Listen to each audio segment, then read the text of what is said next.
আসসালামু আলাইকুম। আইডেস আন্তর্জাতিক সংবাদে আপনাকে স্বাগত। শুরুতেই সংবাদ শিরোনাম, পরে থাকছে বিস্তারিত। ইসরায়েলি বাহিনী এবং ফিলিস্তিন পুরোদমে যুদ্ধ চলছে, জানিয়ে দেব হাতে থাকা সর্বশেষ আপডেট আন্তর্জাতিক সংবাদ। প্রথমেই সংবাদ শিরোনাম, প্রথমেই জানিয়ে দিব ইসরায়েলকে ইউরোপীয় ইউনিয়নের হুমকি।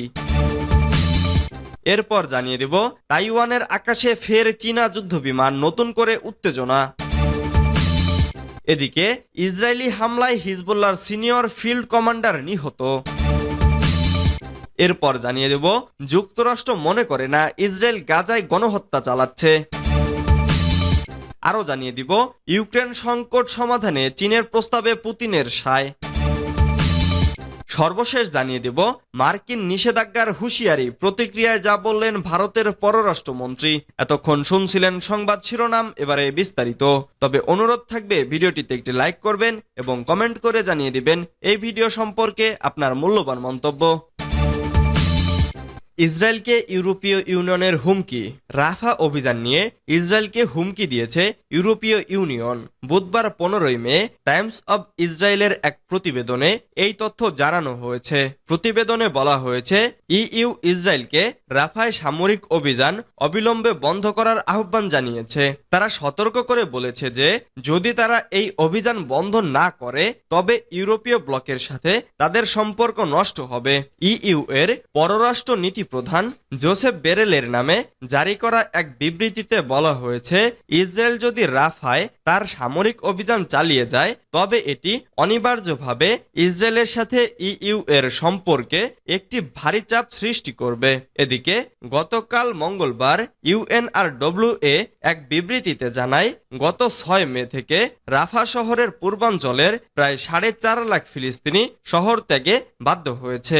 শহরটির উত্তরাঞ্চল থেকে জীবন বাঁচাতে আরো 1 লাখ লোক শহর ছেড়েছেন বলে জানানো হয়েছে। ইউএনআরডব্লিউএ আরো জানায় বাস্তুচ্যুত মানুষগুলো লাগামহীন ক্লান্তি, ক্ষুধা ও ভয়ের মুখোমুখি হচ্ছে। তাদের যাওয়ার মতো নিরাপদ জায়গা নেই। পরিস্থিতি মোকাবেলায় অবিলম্বে একটি যুদ্ধবিরতি আমাদের একমাত্র আশা। উল্লেখ্য, ফিলিস্তিনি সংগঠন হামাস গত বছরের 7 অক্টোবর ইসরায়েলে আকস্মিক বড় ধরনের হামলা চালায়। এ সময় তারা প্রায় 1170 ইসরায়েলিকে হত্যা এবং 250 জন জিম্মি করে। এখনো হামাসের কাছে 128 জন বন্দী হিসেবে আটক রয়েছে। সূত্র টাইমস অব ইসরায়েল।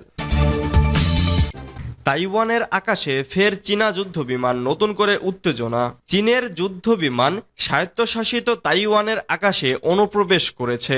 বুধবার তাইওয়ানের পক্ষ থেকে বলা হয়েছে দ্বীপটির চারপাশে চীনের 45টি যুদ্ধবিমানকে ঘোরাঘুরি করতে দেখা গেছে। চলতি বছরে তাইওয়ানের আকাশে এটাই একদিনে সর্বোচ্চ চীনা সামরিক বিমানের উপস্থিতি বলে উল্লেখ করা হয়েছে। স্বায়ত্তশাসিত দ্বীপটির নতুন প্রেসিডেন্টের দায়িত্ব গ্রহণ করার আগে নতুন করে উত্তেজনা উস্কে দিল বেইজিং। তাইওয়ানের প্রতিরক্ষা মন্ত্রণালয় জানিয়েছে তারা পুরো পরিস্থিতি পর্যবেক্ষণ করছে এবং যথাযথ প্রক্রিয়া জানানো হয়েছে। তাইপের প্রতিরক্ষা মন্ত্রণালয় জানিয়েছে 45টি চীনা বিমান সকাল 6টা থেকে তাইওয়ানের আশেপাশে 24 ঘন্টা পর্যন্ত ঘোরাঘুরি করতে দেখা যায়। তাইওয়ানের বর্তমান ভাইস প্রেসিডেন্ট লাই চিংতে আগামী 20 মে স্বায়ত্তশাসিত দ্বীপটির নতুন প্রেসিডেন্ট হিসেবে দায়িত্ব নেবেন। তিনি চলতি বছরের জানুয়ারিতে অনুষ্ঠিত হওয়া নির্বাচনে জয়ী হওয়ার পর থেকেই উত্তেজনা বেড়েছে। চীন সতর্ক করেছে যে তাইওয়ান নিজেদের স্বাধীন দ্বীপ মনে করলেও চীন বরাবরই একে তাদের মূল ভূখণ্ডের অংশ বলেই মনে করে।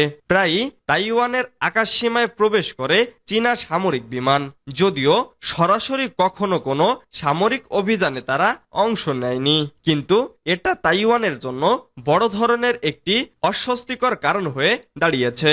কিন্তু চীন তাকে একজন বিপজ্জনক বিচ্ছিন্নতাবাদী হিসেবে উল্লেখ করে বলেছে তার কারণে ওই দ্বীপে সংঘাত শুরু হবে এবং তিনি দ্বীপটির পতন ডেকে আনবেন। বুধবার তাইপের প্রতিরক্ষা মন্ত্রণালয় জানিয়েছে তারা 24 ঘন্টা ধরে 45টি চীনা বিমান এবং 6টি নৌযানকে তাইওয়ানের আশেপাশে শনাক্ত করেছে। এর মধ্যে 26টি তাইওয়ান প্রণালীর মধ্যরেখা অতিক্রম করেছে বলে মন্ত্রণালয় এক বিবৃতিতে জানিয়েছে। ইসরায়েলি হামলায় হিজবুল্লাহর সিনিয়র ফিল্ড কমান্ডার নিহত। ইসরায়েলি হামলায় হিজবুল্লাহর সিনিয়র ফিল্ড কমান্ডার নিহত হয়েছে। বিষয়টি নিশ্চিত করেছে লেবানন ভিত্তিক রাজনৈতিক দল ও সশস্ত্র সংগঠন হিজবুল্লাহ। বুধবার কাতার ভিত্তিক সংবাদ মাধ্যম আল জাজিরার এক প্রতিবেদনে এ তথ্য জানানো হয়েছে। প্রতিবেদনে বলা হয়, ইসরায়েলের সামরিক বাহিনী দক্ষিণ লেবাননের টাইরে শহরে ওই সিনিয়র ফিল্ড কমান্ডারের গাড়ি লক্ষ্য করে বিমান হামলা চালানোর পর তার নাম ঘোষণা করেছে হিজবুল্লাহ। প্রতিবেদনে ইরানপন্থী চ্যানেল আল মায়াদিনের বরাত দিয়ে বলা হয়, এক বিবৃতিতে হিজবুল্লাহ ইসরায়েলের গুলিতে হুসেন ইব্রাহিম মেকি নিহত হওয়ার বিষয়টি নিশ্চিত করেছে। লেবাননের ন্যাশনাল নিউজ এজেন্সির এক বিবৃতিতে বলা হয়েছে, ইসরায়েলি হামলায় আরও একজন নিহত হয়েছেন।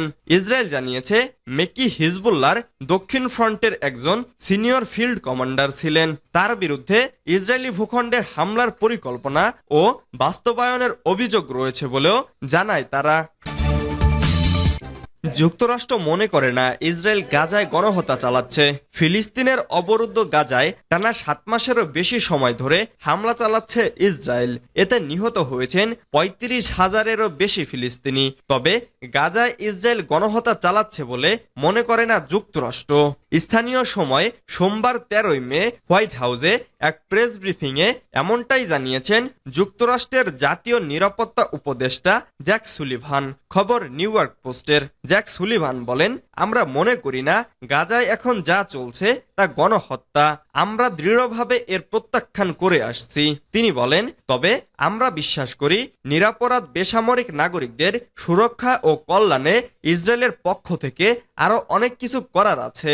এ সময় সুলিভান আরো বলেন, কোনো হত্যাকাণ্ডকে গণহত্যা বলে স্বীকৃতি দেওয়ার জন্য যে আন্তর্জাতিক মানদণ্ড তা ব্যবহার করেই যুক্তরাষ্ট্র এই মূল্যায়নে পৌঁছেছে।